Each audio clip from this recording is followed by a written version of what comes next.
Dear students, आज हम ए fellow traveller lesson का 5वां वीडियो लेकर के आए हुए हैं। और देखिए आज इसमें क्या है, और संभवतः आज आपका ये लेसन ओवर भी हो सकता है। देखिए कोशिश कर रहे हैं। I took up my paper and he came and sat on it। बात चल रही थी इसके पहले कि जब लेखक महोदय ने उसको मारने का कई बार प्रयास किया और अपने हर प्रयास में वो असफल हुए, तो अब उनके अंदर मच्छर के प्रति दया की भावना पैदा हो रही है, मर्सी पैदा हो रही है उनके अंदर। तो मर्सी पैदा होने के बाद वो कहते हैं कि मैं अपने मृत्युदंड जो दिया था मैंने, उस दिए हुए वाक्य को वापस लेता हूँ। अब मैं तुमको मारूंगा नहीं और तुम्हारे प्रति मेरे अंदर प्रेम पैदा हो गया है। तो ये बात हो रही थी। अगला पैराग्राफ है जिसको हम पढ़ने जा रहे हैं। कहते हैं कि आई टूक अप माई पेपर, मैंने टूक अप लिया, उठाया, माई पेपर अपना पेपर, एंड ही केम और वो आ गया। इतना कहने के बाद ये अपना पेपर उठा करके पढ़ने लगे, पेपर, न्यूज़पेपर, समाचार पत्र, और वो मच्छर जो है ही केम, वो आ गया, एंड सैट और बैठ गया, ऑन इट माने उसके ऊपर, पेपर के ऊपर आया और बैठ गया। माने अब बात सब समाप्त है। मतलब लेखक महोदय परास्त हो चुके हैं, तब उनके अंदर दया की भावना पैदा हुई। अब वो मारना उसको नहीं चाहते हैं, मृत्युदंड वाली सजा वापस ले लिया है। अब वो बैठ करके कंपार्टमेंट के अंदर अपना पेपर पढ़ रहे हैं, और तभी वो मच्छर जो है आता है और पेपर के ऊपर बैठ जाता है। फुलिश फेलो, मूर्ख मित्र, आई सेड, मैंने कहा, you have delivered yourself into my hands. You have delivered, delivered सौंपना, तुमने सौंप दिया है, योर सेल्फ अपने को, इनटू माई हैंड्स मेरे हाथों में अब सौंप दिया है। अब तुमने अपने को मेरे हाथों में सौंप दिया। I have but to give this respectable weekly organ of opinion. अब क्या है कि आई हैव, मुझको अब करना है क्या, but to give this respectable, इस रिस्पेक्टेबल माने सम्मानित, वीकली साप्ताहिक, ऑर्गन ऑफ ओपिनियन मीन्स होता है न्यूज़पेपर, समाचार पत्र। ऑर्गन ऑफ ओपिनियन माने समाचार पत्र, मतलब विचारों का एक ऑर्गन अर्थात समाचार पत्र। वो कैसा समाचार पत्र था जिसको पढ़ रहे थे, वो वीकली था, माने साप्ताहिक समाचार पत्र था, सप्ताह में एक बार छपता था, और बड़ा रिस्पेक्टेबल समाचार पत्र था। वो बड़ा न्यूज़पेपर जो था जिसको पढ़ रहे थे बहुत रिस्पेक्टेबल था और वीकली था। और क्या था, smack on both the covers. कहते हैं कि इस साप्ताहिक सम्मानित समाचार पत्र के स्मैक माने झटके से, आप बोथ द कवर्स, दोनों कवर, समाचार पत्र के जो 2 पेज होते हैं, कवर जिनको इसमें कह रहे हैं, दोनों पेजों को जब एक स्मैक कर दूं मैं, अगर झटका कर दूं, झटक दूं, तो या आपस में उनको बंद करूं, एंड यू विल कार्स, दोनों पेपरों को बंद करने के बाद, झटका करने के बाद तुम एक कार्स बन जाओगे, तुम एक लाश बन जाओगे। कार्स माने शव, अर्थात अब थोड़ा कल्पना कर लीजिए, आप लिए पेपर पढ़ रहे हैं, कोई किताब पढ़ रहे हैं, कोई कीड़ा आता है और किसी एक पेज के ऊपर बैठ जाता है, ऊपर बैठ जाता है, और दोनों पेज खुले हुए हैं। अगर आप उन दोनों पेजों को स्मैक करें, ये ऐसे कर दें, तो कहाँ जाएगा वो उसी के अंदर दब करके मर जाएगा, बन जाएगा कॉर्प्स, लाश बन जाएगा। वही कह रहे हैं कि I have to give this respect. अब मुझको करना क्या है, इस सम्मानित साप्ताहिक समाचार पत्र के दोनों पेजों को आपस में मिला देना है, और तुम बन जाओगे एक लाश। नीटली, स्पष्ट रूप से, सैंडविच, सैंडविच माने बीच में फंसना, तुम बीच में फंस जाओगे, बिटवीन एन आर्टिकल, बीच में क्या हो जाओगे, एन आर्टिकल, आर्टिकल माने लेख, लेख के बीच में। देखिए उस पेपर, अब थोड़ा उस पेपर को जो पढ़ रहे थे, इंग्लिश का पेपर था, वो इंग्लिश के आदमी हैं, उसमें 2 लेख, एक पेज पर मोटे से जो एक हेडिंग छपी हुई थी, और दूसरे पेज पर जो दूसरी हेडिंग छपी हुई थी, दोनों हेडिंग का इसमें उल्लेख किया गया है। वो हेडिंग है, वो लेख है, उसमें छपा हुआ था, हेडिंग डाल करके उसके पूरा समाचार था। कौन सी हेडिंग थी, एक में क्या था, द पीस ट्रैप्स, ये एक हेडिंग थी एक पेज पर, और दूसरे पर अनादर दूसरे पर था on the modesty of the mister Hughes, mister huge की मॉडेस्टी माने क्या कहते हैं, एक मिस्टर ह्यूज को विषय में जान लीजिए। सन 1915 में ऑस्ट्रेलिया में एक प्रधानमंत्री हुए थे जिनका नाम था मिस्टर ह्यूज। वो बहुत विनम्र प्रधानमंत्री हुए थे, विनम्रता उनके अंदर कूट कूट कर भरी थी। तो ये लेख जो हेडिंग पड़ी हुई है the modesty of mister Hughes, mister huge की, ऑस्ट्रेलियाई प्रधानमंत्री मिस्टर ह्यूज की मॉडेस्टी माने विनम्रता, ये हेडिंग एक पेज में पड़ी हुई थी। और दूसरे पेज में थी the peace traps, peace traps माने होता है ये जो एक वो है क्या कहते हैं हेडिंग है, एक लेख है। इसमें यह बताया गया था कि समय से पहले यदि शत्रु से संधि कर ली जाती है तो वो खतरनाक हो जाती है, समय आने पर ही शत्रु से संधि करनी चाहिए, ये उसका विवरण था उसके अंदर पूरा। तो पीस ट्रैप्स और the modesty of mister huge, दो लेखों के बीच में तुम फंस जाओगे, सैंडविच हो जाओगे हैं। बट लेकिन आई शैल नॉट डू, मैं ये नहीं करूंगा। आई हैव रिप्राइव्ड यू, मैंने तुमको रिप्राइव्ड कर दिया, तुमको जीवन दान दे दिया, तुमको तुम्हारा पुनरुद्धार कर दिया हैं। एंड आई विल सेटिस्फाई, और मैं पूरी तरह से संतुष्ट करूंगा यू तुमको, दैट की व्हेन दिस लार्ज एनिमल की, जब ये बड़ा जीव, लंबा जीव, सेस जो कहता है, ए थिंग जो बात कहता है, ही मीन्स इट, वो उसको मीन्स माने पूरा भी करता है, जैसा कहता है वैसा पूरा करता है। मैं इस बात से तुमको संतुष्ट कर दूंगा, मैं तुमको मारूंगा नहीं, क्योंकि मैंने तुमको रिप्राइव्ड कर दिया, मैंने तुमको जीवन दान दे दिया है, मैंने अपने सजा वापस ले लिया। आप तुम आए हो, बैठ गए हो, मार तो सकता हूँ लेकिन तुमको मारूंगा नहीं, क्योंकि मैंने कह दिया है। और तुम इस बात से संतुष्ट हो जाओगे कि ये लंबा जीव जो कहता है ये उसी हिसाब से करता है। मोरओवर, इसके अतिरिक्त I no longer desire to kill you, मैं नो लॉन्गर माने बिल्कुल नहीं, मेरी डिजायर माने इच्छा है, टू किल यू तुमको मारने की मेरी इच्छा भी बिल्कुल नहीं है।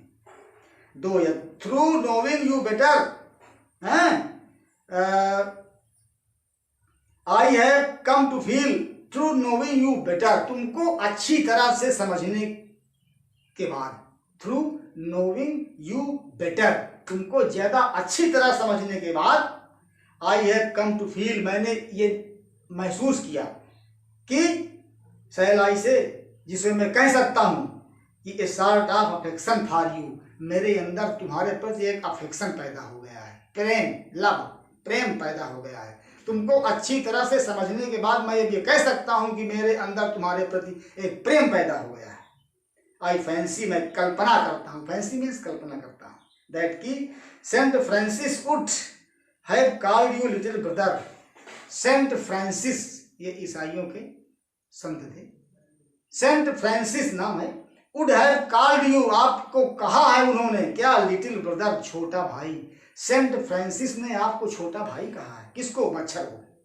I cannot go far as that Christian charity and civility, I cannot go far, मैं नहीं जा सकता हूँ अधिक दूर, than in Christian charity and civility, Christian charity माने ईसाइयों की दया और civility माने सद्व्यवहार, ईसाइयों की दया और सद्व्यवहार से ज्यादा अधिक दूर मैं अब नहीं जा सकता हूँ। बट आई रिकॉग्नाइज, लेकिन मैं पहचानता हूँ, ए मोर डिस्टेंट रिलेशनशिप, ये बड़े दूर का डिस्टेंट रिलेशनशिप, मेरा और आपका जो रिलेशनशिप है, संबंध है, वो डिस्टेंट का है, बड़ा दूर का संबंध है। फॉर्चून, भाग्य ने, has made us fellow traveller, हमको सहयात्री बनाया है, ऑन दिस समर नाइट, इस गर्मी की रात्रि में भाग्य ने ही हम दोनों को सहयात्री बना दिया है। आई हैव इंटरेस्टेड यू, मैंने आप में इंटरेस्ट लिया, मैंने आप में मुझे रुचि आई, एंड यू हैव इंटरटेन्ड मी, और आपने मेरा इंटरटेन कराया, मतलब मुझे जो है आपने मनोरंजन कराया, आपने मुझ में रुचि लिया और मुझको आपने अपने अंदर मनोरंजन करा दिए। दोनों लोगों का काम हुआ, एक तरफ मनोरंजन हुआ और एक तरफ रुचि ली गई। The obligation is mutual, obligation means एहसान जो दोनों लोगों का है वो म्यूचुअल है, दोनों का जो एहसान है वो बिल्कुल म्यूचुअल है, बराबर का है। And it is founded on the fundamental fact, और ये इस फंडामेंटल माने मौलिक, फैक्ट माने तथ्य पर, फाउंडेड माने आधारित है। ये बात इस मौलिक तथ्य का पर आधारित है कि वी आर फेलो मोर्टल्स, कि हम लोग नश्वर साथी हैं। फेलो साथी, मोर्टल माने नश्वर, हम लोग नश्वर साथी हैं। ये बात जो है इसी मौलिक तथ्य पर आधारित है। भाग्य ने हमको आपको साथी बना दिया, और दोनों लोगों का जो एहसान है वो बराबर का है। आपका एहसान ये है कि आपने मेरा समय काटा, मेरा मन बहलाया, और मेरा ये है कि मेरी वजह से आपका मनोरंजन हुआ। दोनों का एहसान बराबर हुआ। और ये मौलिक तथ्य है कि हम दोनों लोग मोर्टल फेलो हैं, नश्वर साथी हैं। The miracle of life is ours is common. The miracle of life, miracle माने चमत्कार, जीवन का जो चमत्कार है वो कॉमन है हम दोनों के जीवन के अंदर का जो चमत्कार है वो दोनों का जीवन जो है कॉमन है, समान है। एंड इट्स मिस्ट्री टू, और जीवन का मिस्ट्री माने रहस्य भी समान है। आपका जीवन रहस्यमय है, मेरा जीवन रहस्यमय है। आपका चमत्कारिक जीवन है, मेरा चमत्कारिक जीवन है। दोनों का ये जीवन जो है वो कॉमन है। आई सपोज, मैं मानता हूँ, you do not know anything about your journey. तुम अपने यात्रा के विषय में डू नॉट नो एनीथिंग, कुछ नहीं जानते हो। मैं मानता हूँ कि तुम अपने यात्रा के विषय में कुछ नहीं जानते हो। आई एम नॉट श्योर, मैं भी नहीं निश्चित जानता हूँ। That I know much about mind, मैं भी अपने यात्रा के विषय में मैं भी नहीं बहुत कुछ जानता हूँ। वी आर रियली, हमें वास्तव में, when you come to think of it, जब हम इस पर विचार जब किया जाए तो एक गुड डील अलाइक, हम दोनों एक गुड डील अलाइक माने एक समान है। जब इस पर विचार किया जाए तो हम लोग दोनों एक समान हैं। जस्ट अपैरिशंस माने होता है छाया, ये प्रेतात्माएं जो विलुप्त हो जाती हैं, प्रकट हो जाती हैं, उनको अपैरिशंस कहते हैं। हम लोग अपैरिशंस हैं, वही छायाएं हैं, प्रेतात्माओं की तरह हैं। दैट आर, जो अभी हैं, एंड देन आर नॉट, और थोड़ी देर बाद वो गायब हो जाती हैं। ऐसी हम लोग छाया हैं, हम लोग ऐसी छाया है कि अभी यहाँ दिखाई पड़ रहे हैं, इसके बाद गायब हो गए।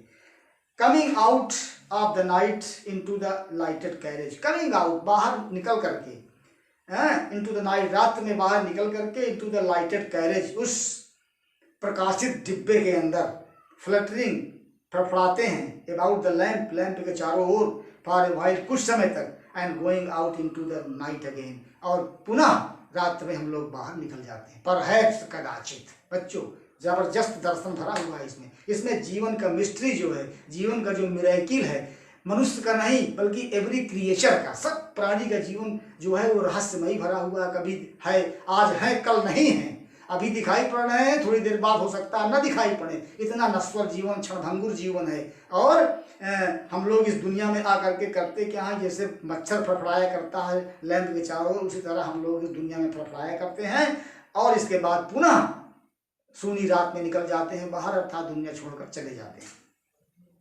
Coming on tonight sir, श्रीमान जी, कमिंग ऑन टू, आगे चले जा रहे हैं रात्रि में। Coming, not coming, going on, जा रहे हैं, टू, आगे, नाइट माने रात में, आज आप आगे जा रहे हैं। Said a voice at the window, खिड़की पर से एक आवाज आई।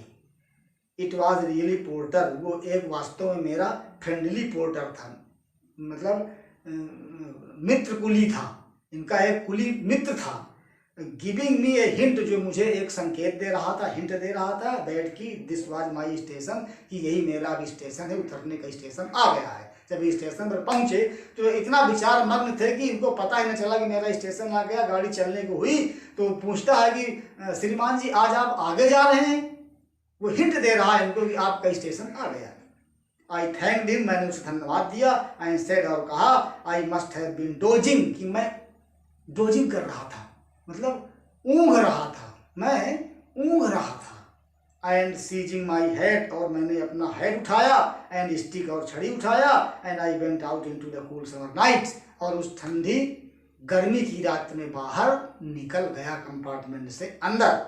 As I close the door of the compartment, जैसे ही मैंने कंपार्टमेंट के दरवाजे को बंद किया, डिब्बे के दरवाजे को बंद किया, जब ये उतरे अपना हैट और छड़ी लेकर के और अपना दरवाजा जब ये बंद किए, तो ऐसा मैंने देखा कि माई फेलो ट्रेवलर, मेरा जो सहयात्री था, मक्सर जो था, फ्लटरिंग फड़फड़ा रहा था राउंड द लैंप, उस लैंप के चारों तरफ जो बल्ब जल रहा था डिब्बे के अंदर। जब ये निकल आए तो इन्होंने एक नज़र पीछे मुड़ करके देखा अपने फेलो ट्रेवलर को, वो क्या कर रहा था, वो अकेला था डिब्बे के अंदर और उसी लैंप के चारों तरफ फड़फड़ा रहा था।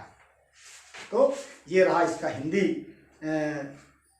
अनुवाद। अब आइए थोड़ा से हम लोग इस पर एक्सप्लेन कर लिया जाए इंग्लिश में।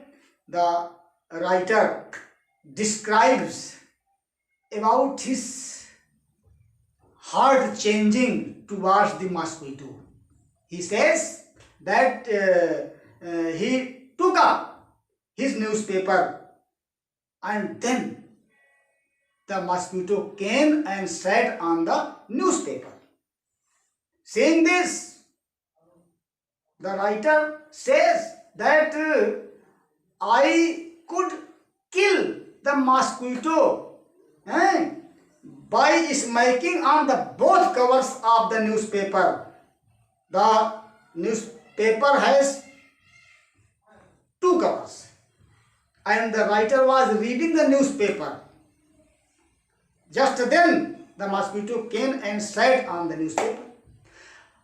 On one cover there was a heading, there was an article, and it was peace tribe, and on the other page an article was the modesty of Mr. Hughes.